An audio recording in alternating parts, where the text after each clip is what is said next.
Let us now join Annetta Felix for the latest in business. Hello, Annetta. Hello, Fidelia. So we know the Nigerian government, and Nigeria actually is one of a number of other African countries that failed to sign the AFCTA agreement.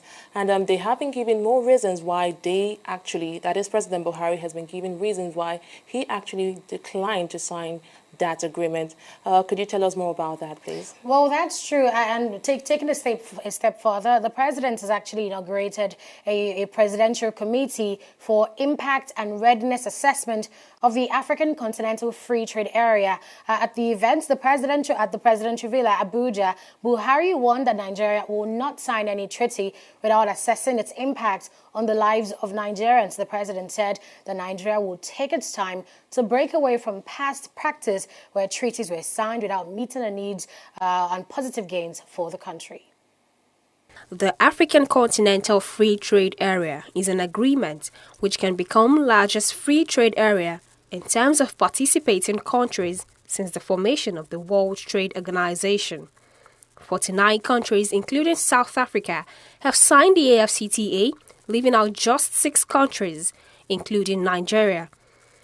President Muhammadu Buhari, in May, hinted at his readiness to sign the deal, and the inauguration of this committee for impact and readiness assessment is seen as the first step in that direction. The committee will be chaired by the Minister of Industry, Trade and Investment, Okechukwu Enelama. It will also be co-chaired by the Chief of Staff to the President, Abba Kyari.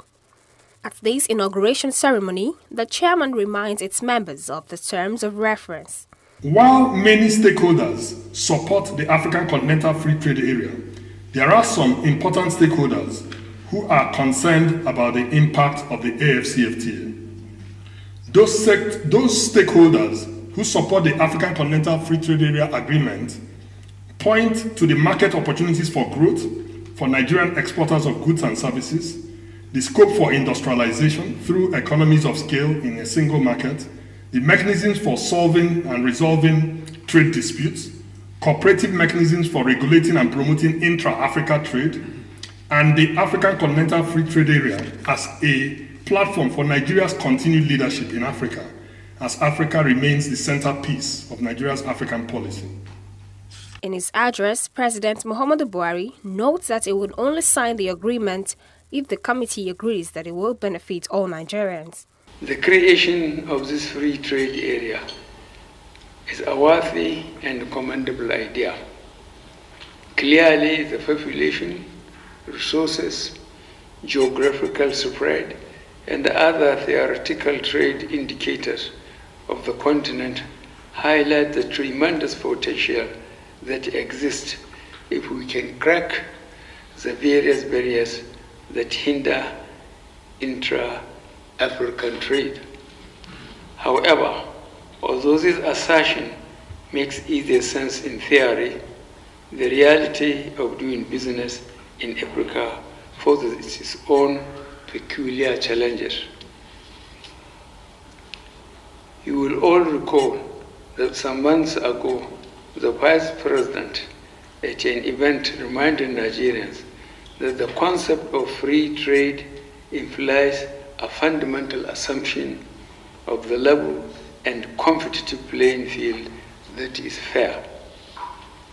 For those of you who are in business, I am sure you will all agree that Africa's trade landscape as it stands is multifaceted.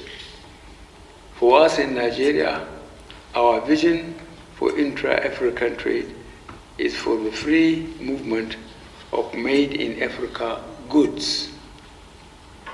This means the goods and services must have significant African content in terms of raw materials and value addition. The committee would also include ministers of budget and national planning, foreign affairs, finance, justice, and the economic advisor to the president as members. Other members are representatives of Nigerian Governors Forum, President Nigerian Association of Chambers of Commerce and Industry, and President Nigerian Labour Congress, among others, as members. Adeshewa Odushoga, TV360, Nigeria.